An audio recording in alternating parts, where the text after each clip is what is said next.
Eu queria ler com vocês nessa noite um trecho do Evangelho segundo Lucas, capítulo 2, a partir do verso 41. Evangelho segundo Lucas, capítulo 2, verso 41.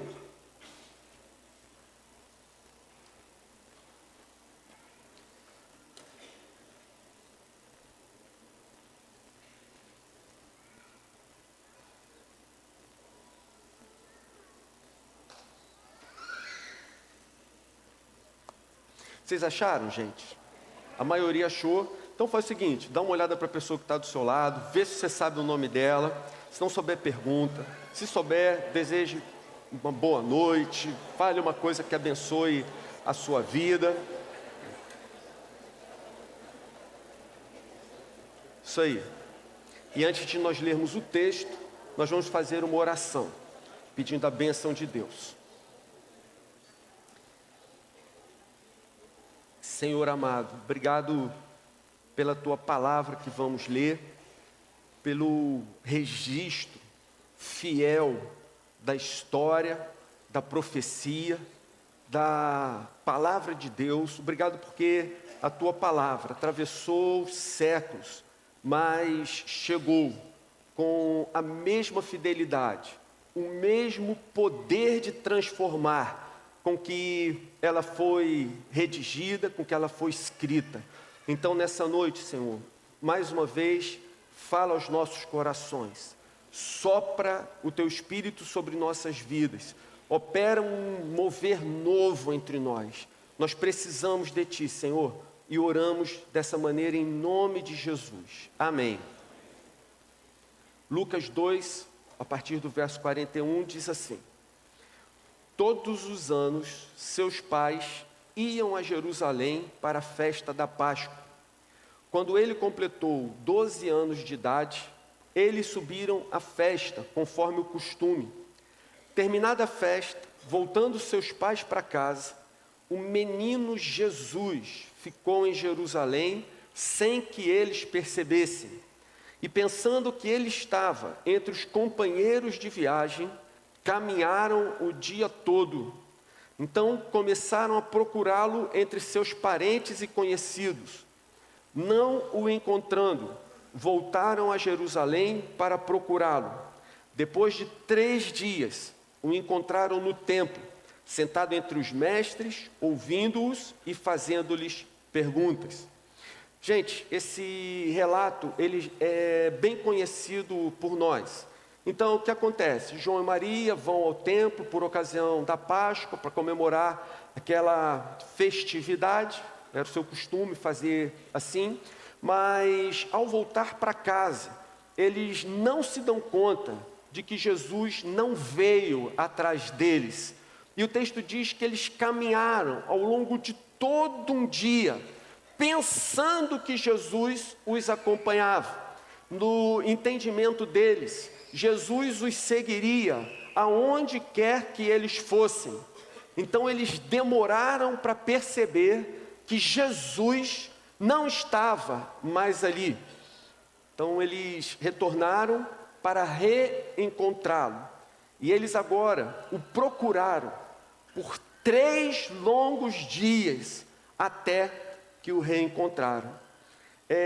Esse texto, gente, ele é muito significativo e traz algumas lições importantes, eu diria até mesmo vitais, para a nossa vida espiritual. Me lembro que quando eu conheci Jesus, quando eu tive o meu encontro com Jesus pela primeira vez, quando Jesus entrou na minha vida, gente, como a vida cristã era simples. Eu aprendi que Jesus me amava. Eu aprendi que Jesus morreu por mim na cruz. E eu queria compartilhar do seu amor com todos os meus amigos, com todos os meus queridos. Para mim, naquele momento, na minha visão, todos os crentes eram pessoas honestas, boas, sinceras. Era muito bom conviver com eles.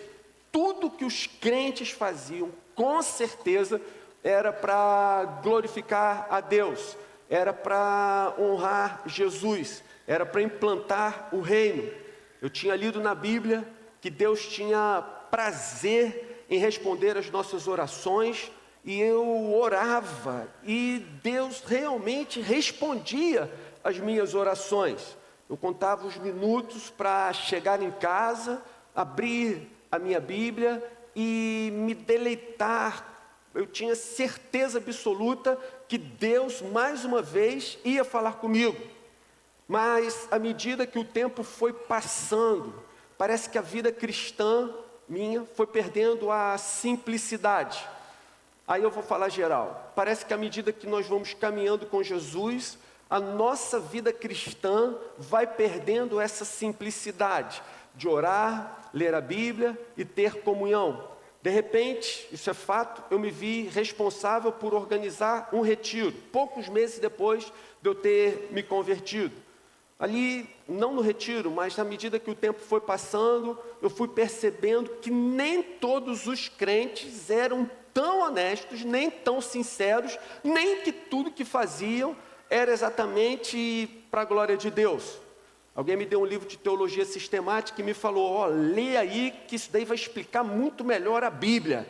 E aí veio outro e falou, não, mas isso é só uma corrente, existem outras, isso daí não é certeza absoluta.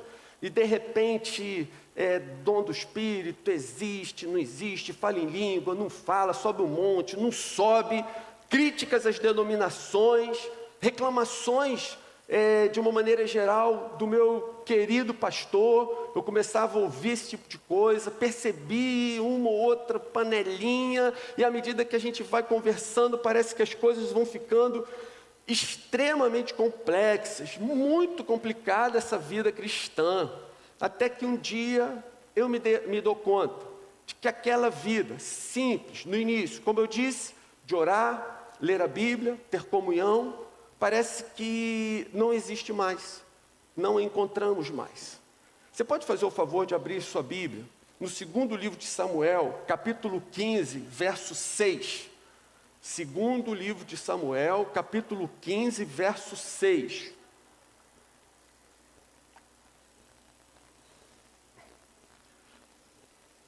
O que acontece aqui? Absalão, filho do rei Davi, ele está armando uma revolta contra o seu próprio pai. Absalão quer tomar o reino de Davi, e ele então traça uma estratégia. Ele fica na porta de Jerusalém. Todo homem de Israel que procura ir ao rei Davi, ele interrompe o seu percurso, faz um discurso agradável, lisonjeiro, se mostra aparentemente humilde, pronto a ajudar, pronto a servir. E diante dessa estratégia que Absalão usa, acontece esse relato que nós vamos ler. Diz assim, 2 Samuel, capítulo 15, versículo 6.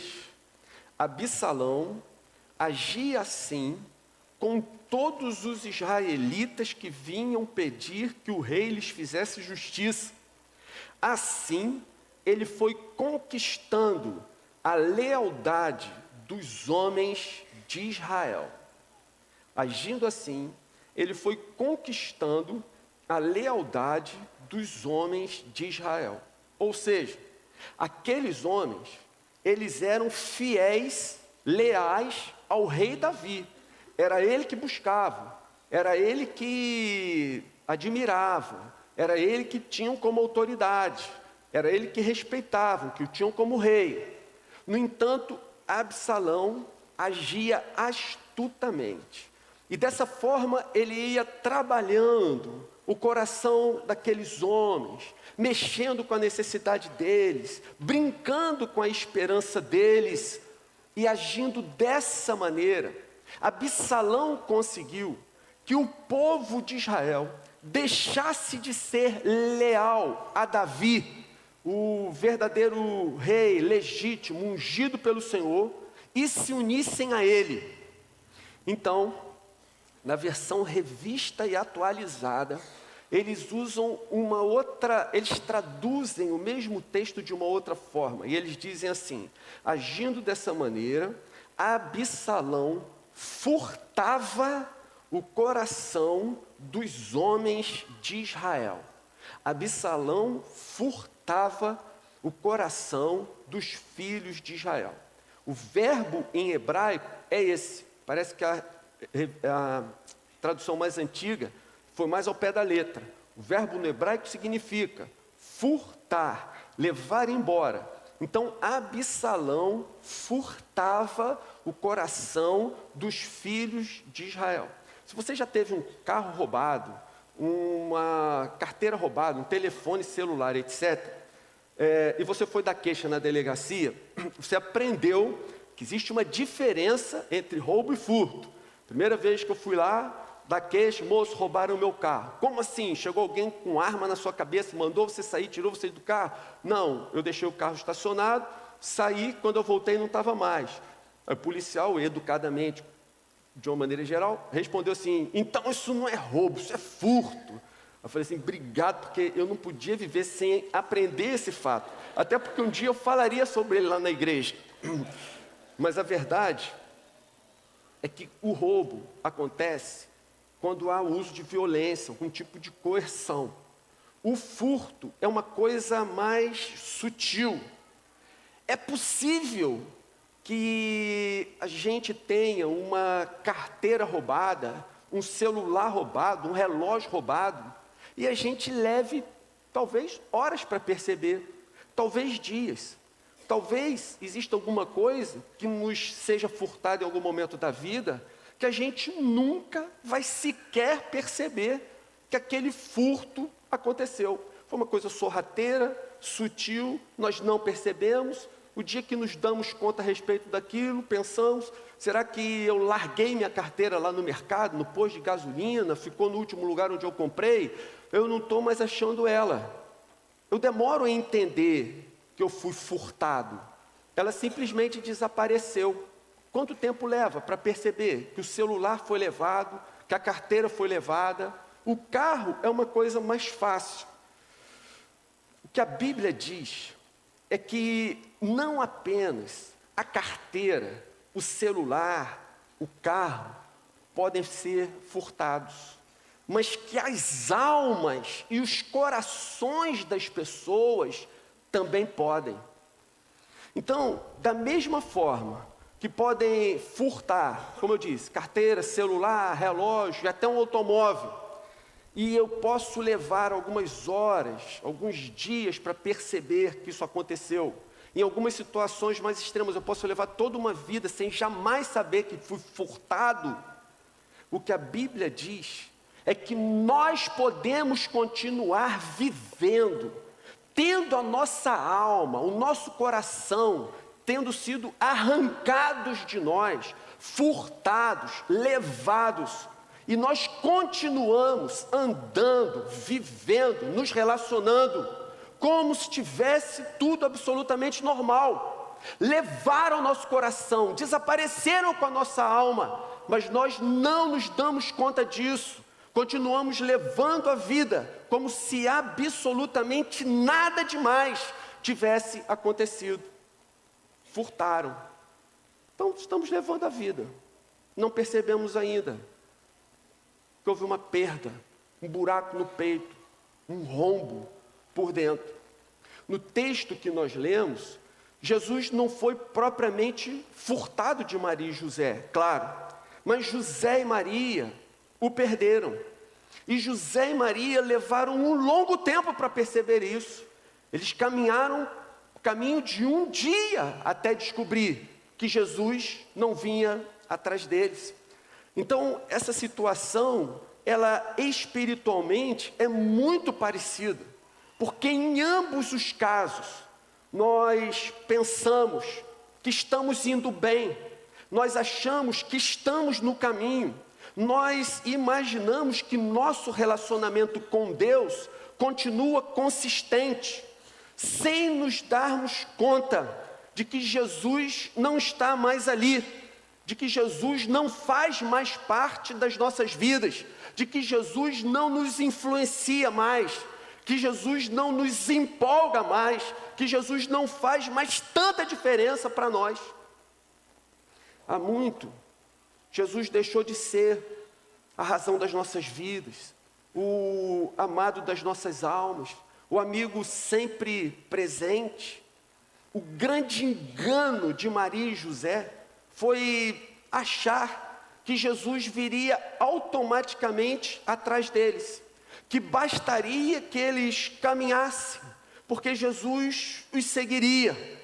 Gente, tantas vezes nós pensamos da mesma maneira, traçamos planos, elaboramos projetos, tomamos iniciativas, sem orarmos, sem consultarmos o Senhor sobre tais coisas, mas contamos que o Senhor estará no nosso barco, que o Senhor aprovará os nossos planos, que o Senhor nos abençoará, independente do caminho que venhamos a tomar. Algumas vezes, em relação aos nossos ministérios, ao nosso trabalho na igreja, nós fazemos muitas coisas porque achamos conveniente, nos envolvemos porque achamos adequado, nos sentimos importantes, achamos interessante, mas não consultamos o Senhor de verdade para buscarmos sua direção. Percebe? Nós vamos fazendo, seja na igreja, seja na família, em que área da nossa vida for, uma série de coisas, achando que Jesus está vindo aí atrás. Mas eu quero afirmar uma coisa para vocês com base no texto que acabamos de ler. Jesus não tem nenhum compromisso com os nossos planos, com os nossos projetos. Ele é o Senhor, é Ele que reina. E o seu convite foi para que nós o seguíssemos, para que nós fôssemos atrás dele, para que nós andássemos nos seus caminhos. Não há nenhum compromisso de Jesus andar no nosso, vir atrás de nós, continuar nos guardando, protegendo, abençoando, independente das decisões que venhamos a tomar. Não encontramos um versículo sequer na Bíblia que diga que Jesus viria após a gente, que Jesus se comprometeria a abençoar, seja lá o que viéssemos a fazer das nossas vidas. Então, diante disso, gente querida, existe uma possibilidade bem grande, e isso é proporcional ao nosso tempo de convertido, de que o nosso coração, em algum momento, tenha sido furtado. Colocamos nosso coração nas coisas que nos apaixonam, mas nós tomamos cuidado com os pecados morais. Nós não nos entregamos a perversões sexuais, nós não roubamos, nós não mentimos, etc. No entanto, alguns deixam seus corações se sobrecarregarem com preocupações desmedidas. Então não é que você não precise se preocupar com essas coisas que eu vou citar, mas existem pessoas que têm uma preocupação desmedida em relação ao seu trabalho, às questões financeiras, às questões familiares, ao futuro. E essa preocupação desmedida, uma preocupação equilibrada, a gente tem que ter. Estou falando de uma preocupação desmedida. Então, a preocupação desmedida com coisas honestas, com coisas dignas, com coisas que de fato são sérias e cabe, como eu disse, alguma preocupação com elas. Mas à medida que isso se torna algo desmedido, desproporcional, isso vai empurrando Jesus para um canto do nosso coração, até que ao invés da gente pular do altar, é ele que cai. Porque ficou tanta coisa nesse altar, que não sobrou mais espaço para Jesus.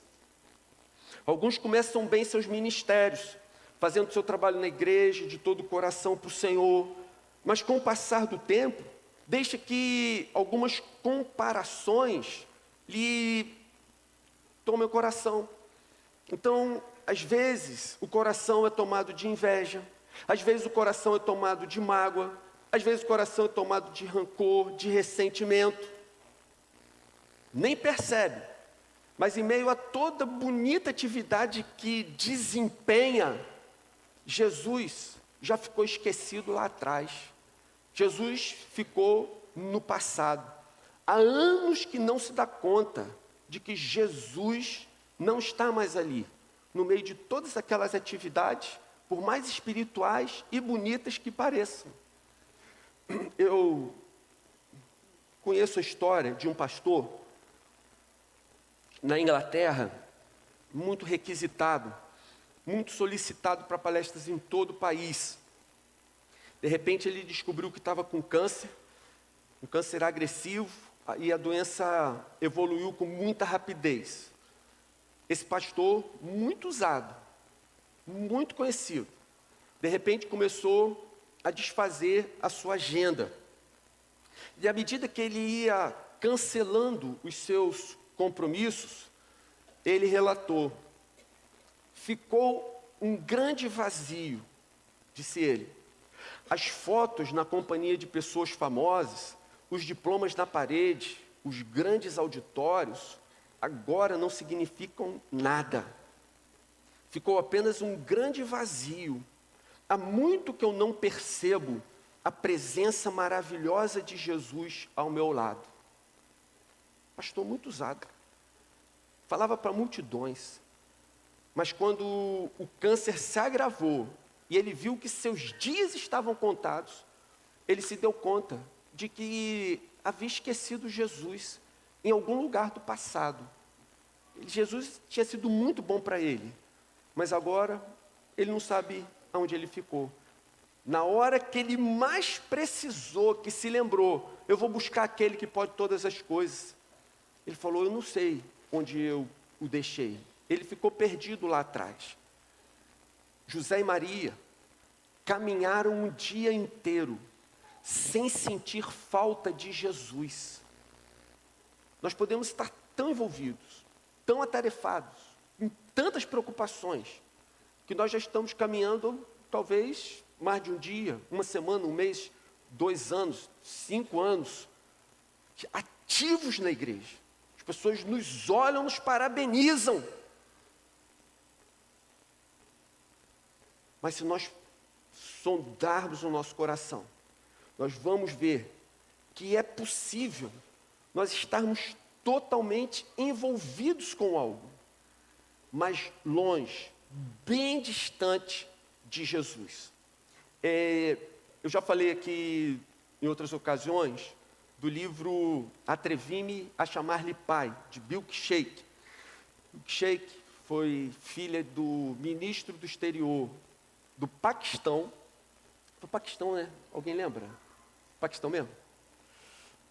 Minha biblioteca pessoal, Paulo Chagas, ele está sempre perto para ajudar. Não, valeu, Paulão. Bill Shakes, então, filha do ministro do exterior do Paquistão, ela se converte de uma maneira sobrenatural. Se você não leu, você precisa ler esse livro. Inclusive, ele já caiu no domínio público, você encontra ele em PDF na internet. Enfim, ela tem uma experiência tremenda com Jesus, se torna cristã, começa a viver o cristianismo. Mas, num certo momento, ela faz o seguinte relato que eu queria ler para vocês. Seguinte parágrafo. Enquanto eu me senti, é que ela tinha tido agora um problema, que ela estava para perder a casa. Então ela reagiu de uma maneira muito ruim, em função dessa reação, ela faz esse relato. Enquanto me sentia tão ferozmente segura de mim mesma, aconteceu algo. A presença afetuosa de Deus desapareceu. Fiquei sentada quase em pânico, esquecida das vozes que se elevavam ao meu redor. Subitamente compreendi o que havia acontecido. Minha velha natureza, cheia de orgulho e teimosia, havia tomado o controle, e eu estava decidindo o que haveria de acontecer. A presença afetuosa de Deus desapareceu. Eu estava decidindo o que haveria de acontecer. Gente, que maravilha ela ter deixado esse relato para nós. o relato desse fato, ela se deu conta de que sua reação destemperada, e se você ler o livro, você vai ver que nem foi tão destemperada assim, mas diante da realidade, da intimidade de Deus que ela vivia e experimentava, a sua reação destemperada a levou a perceber que Deus havia se ausentado da sua vida naquele momento. Seu coração sensível percebeu. Deus se entristeceu. Deus se afastou de mim nesse momento. Então, gente, vamos às aplicações. Primeira aplicação, verso 43. Jesus ficou em Jerusalém sem que eles percebessem. Primeira aplicação. Precisamos sondar profundamente nossos corações para ver se Jesus de fato está ali. Isso, eu acho que é tão mais sério e importante quanto os anos de caminhada você já tenha com Jesus. Quanto mais tempo nós caminhamos, mais possibilidade do nosso coração ter sido furtado, de alguma coisa ter tomado o lugar do altar no nosso coração, de algo bom, aparentemente cheio de virtude, ter roubado o lugar de Jesus no altar do nosso coração. Então, precisamos sondar profundamente nossos corações para ver se de fato Jesus ainda está ali. Então lembre-se, meus irmãos queridos, dos grandes pecados nós cuidamos, os grandes pecados nós vigiamos. Agora aqui nós estamos falando de coisas sutis que farão com que nós percamos a presença de Jesus, coisas que vão fazer com que Jesus saia do altar, do trono do nosso coração, e que nós vamos até demorar para entender e ver que isso de fato aconteceu. Então, não devemos supor que estamos na companhia de Jesus apenas porque exercemos um ministério. Não devemos supor que Jesus continua reinando sobre a nossa vida apenas porque trabalhamos na igreja, fazemos coisas boas, não cometemos grandes pecados morais. Precisamos avaliar o nosso relacionamento com Deus. Então você percebe a diferença? Você consegue identificar a presença de Jesus ao seu lado? Você tem estado com Ele em oração? Jesus tem falado com você através da sua palavra? Jesus falou com você hoje? Já? Jesus falou com você ontem? Jesus falou com você anteontem? Meus irmãos, minhas irmãs, se nós estamos há 3 dias sem ouvir Jesus falar com a gente, alguma coisa pode estar errada. A luz amarela de alerta já deve acender no nosso coração. Nós precisamos sondar nossa alma cuidadosamente para nos certificarmos de que Jesus continua no trono da nossa vida. Segunda aplicação: só o reencontraremos se o procurarmos corretamente. Só reencontraremos Jesus se o procurarmos corretamente. O verso 44 diz que começaram a procurar Jesus entre os seus parentes e conhecidos. Não acharam, porque Jesus não estava no meio dos parentes e conhecidos. Portanto, não basta buscá-lo, mas é preciso buscá-lo da maneira correta. Quando seus pais o acham 3 dias depois, Jesus se surpreende e diz: vocês não sabiam que eu estava aqui o tempo todo? Como assim? Vocês não me conhecem? Eu sou filho de vocês, pertenço a essa família, mas vocês ainda não sabem aonde me achar? Você pode abrir a sua Bíblia, ainda no Evangelho de Lucas, mas agora o capítulo 5, eu queria ler com vocês os versos 34 e 35. Lucas 5, 34 e 35. Questionam Jesus a respeito do jejum. O texto diz então: Jesus respondeu: podem vocês fazer os convidados do noivo jejuar, enquanto o noivo está com eles? Mas virão dias, quando o noivo lhes será tirado, naqueles dias jejuarão. Jesus é questionado pelo fato dos discípulos de João Batista jejuarem, os discípulos dos fariseus jejuam. Então perguntaram: por que os teus discípulos, Jesus, não jejuam? E ele então dá essa resposta: como eles vão jejuar se o noivo está com eles? Mas o noivo vai para longe, e aí nesse dia eles jejuarão. Esse texto mostra que há uma ligação entre jejum e a presença de Jesus. Enquanto o noivo está presente, não há necessidade.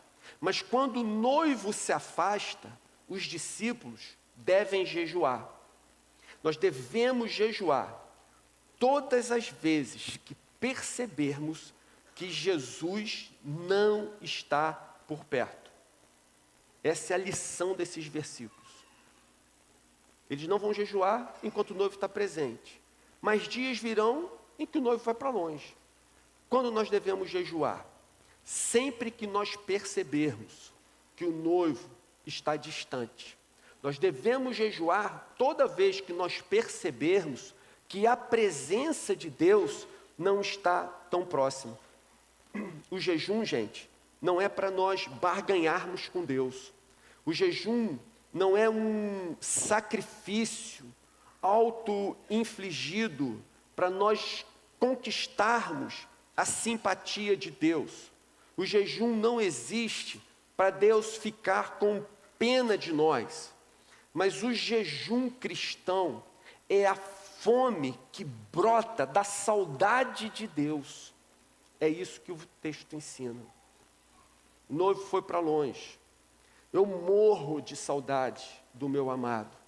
Eu tenho tanta saudade do meu querido que eu não consigo pensar em comida.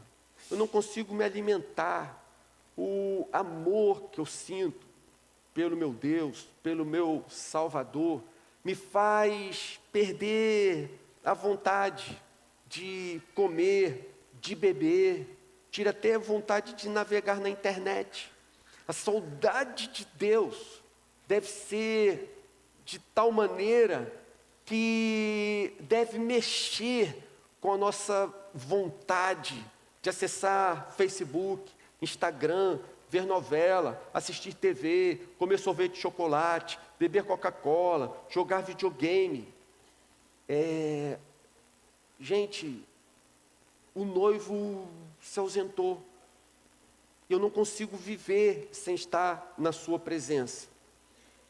Então ele diz: dias virão em que jejuarão. Nós devemos jejuar toda vez que percebemos que o noivo se distanciou.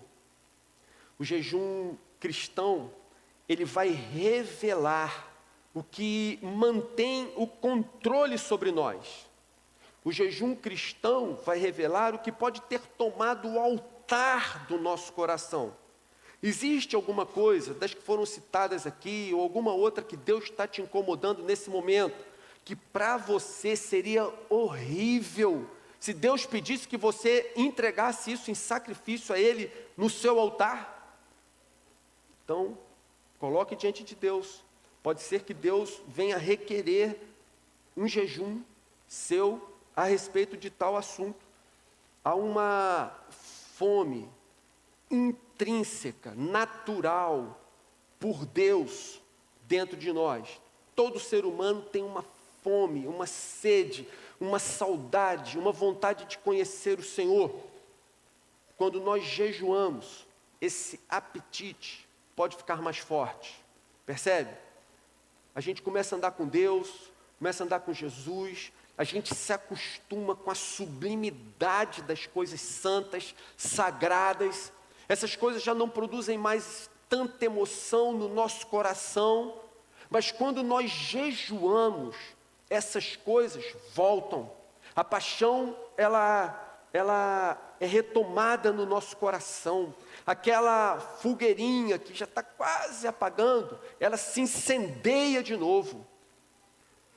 Sempre que o Senhor se afastar, o cristão precisa jejuar. O jejum acentua a nossa fome por Deus, muito mais do que pelos prazeres e pelas banalidades desse mundo. Devemos jejuar sempre que percebemos que Jesus está longe. Devemos jejuar sempre que sentimos saudade do nosso Deus. E devemos jejuar para sentirmos saudade do nosso Salvador. Jeremias, capítulo 29, verso 13. Vocês me procurarão e me acharão quando me procurarem de todo o coração. Você pode dizer amém? Amém. Terceira aplicação. Não podemos descansar enquanto não voltarmos para Ele. Depois de 3 dias, o encontraram. Depois de 3 dias, o encontraram. Andaram um dia esquecidos de Jesus. Um dia sem perceber que Jesus não estava com eles. Precisaram voltar 3 até encontrá-lo novamente. A volta não é fácil, mas é possível. Ela pode acontecer. Isso pode ser realidade para nós. Continuando aquele relato que eu falei da milkshake, atrevi-me a chamar-lhe pai, algumas páginas adiante, ela vai fechar aquele fato, aquele ocorrido na sua vida, dizendo assim: ela caiu em si, em silêncio, pedi o perdão de Deus por ser tão cabeça dura. Onde quer que Ele quisesse levar-me, estava bem, ainda que significasse deixar o meu lar. Ao dizer isso, em meu coração, uma vez mais senti a presença do Pai. Irmãos, quem já experimentou essa presença, não consegue mais viver sem. A gente pode até não perceber, como foi dito aqui, o coração foi furtado, ficou esquecido, alguma coisa tomou o lugar. Mas quando nós nos lembramos do que era, do que pode ser, gente, nosso coração precisa ficar inconformado. No próximo domingo, nós vamos começar uma campanha que nunca fizemos aqui na igreja, chamada 30 Dias para Viver. E a ideia é essa que tem sido exposta aqui, a ideia geral é essa. Quando nós nos damos conta de que os nossos dias estão contados, a tendência é que haja uma grande mudança da maneira como o nosso coração vai encarar aqueles dias finais, como nós vamos viver aqueles últimos instantes da nossa vida. A verdade é que nós podemos hoje estar vivendo os últimos instantes da nossa vida, só que nós não temos consciência disso. Se tivéssemos, muito provavelmente, nós viveríamos de uma maneira diferente. Nós não estaremos tão preocupados com coisas, nós estaremos muito preocupados com pessoas, nós gostaríamos de acertar uma série de relacionamentos, nós gostaríamos de conversar com muitas pessoas que não temos tempo, porque estamos preocupados com coisas. Então, nessa campanha de 30 dias, a ideia vai ser dar uma ajustada no nosso coração, para daí para frente, nós vivermos todos os nossos dias como se de fato estivéssemos vivendo os últimos instantes das nossas vidas. A gente vai fazer uma oração agora, mas você encontra no seu boletim uma ficha de inscrição para essa campanha. É grátis, mas você precisa se inscrever. Até porque nós vamos te mandar o livro lá, o material, por e-mail, em forma de PDF. Então você precisa preencher a sua ficha, hoje é o último dia, e precisa nos entregar. Então você pode, na hora que tiver oferta, você vem e deposita a sua fichinha aqui, mesmo que você não dê oferta, mas só para facilitar o trabalho do Ministério de Serviço, a gente não perder tempo, mas você precisa se inscrever. Se você quiser um material impresso, então vai ter o custo da impressão, deve ficar algo em torno de R$ 15, pelo que nós apuramos, não tenho certeza ainda, mas vai ficar em torno disso, e aí você marca lá que quer o material impresso, a secretaria providencia, e depois você acerta lá na secretaria. Mas eu gostaria de terminar esse momento, gente, pedindo que nós orássemos dessa maneira. Vamos orar pelos hospedeiros que vão receber suas células ao longo dessas campanhas. São pessoas amáveis, que entendem que só tem sentido ter a casa que tem, se for para com ela servir o Senhor. Vamos orar pelos coordenadores de célula, que dia após dia, semana após semana, têm ajudado a cuidar da igreja, cuidar dos irmãos. Vamos orar pelos amigos de oração, que até onde a gente entende, consegue imaginar, se eles morrerem hoje, eles morrem sem Jesus, não há esperança. Então vamos orar pelos nossos amigos de oração. E vamos orar, irmãos, para que ao longo desses 30 dias, o Senhor abra os nossos olhos dessa maneira. Se o nosso coração foi furtado, então que o Senhor nos dê um coração novo. Se a nossa alma desapareceu, ficou só aquele buraco, o Senhor é capaz de encher todo e qualquer vazio. Nós só precisamos colocar Jesus de novo no lugar mais alto do trono das nossas vidas. Nós precisamos voltar à simplicidade da vida cristã. Eu não quero voltar ao início de tudo, como aquela música antiga que a gente cantava, mas eu quero voltar ao ponto de onde eu perdi Jesus. Eu quero me reencontrar com Ele, e eu quero retomar o meu caminho a partir daquele momento. Vamos fazer essa oração juntos então, meus irmãos? Ao longo dessa semana, pense diante de Deus, converse com Deus, veja que jejum Ele vai querer que você faça, seja um desses citados aqui, seja um outro muito íntimo, muito pessoal, enfim, você sabe o que lhe incomoda, você sabe o que tem atrapalhado sua vida espiritual, se coloca diante de Deus e busca uma direção diretamente com o Senhor.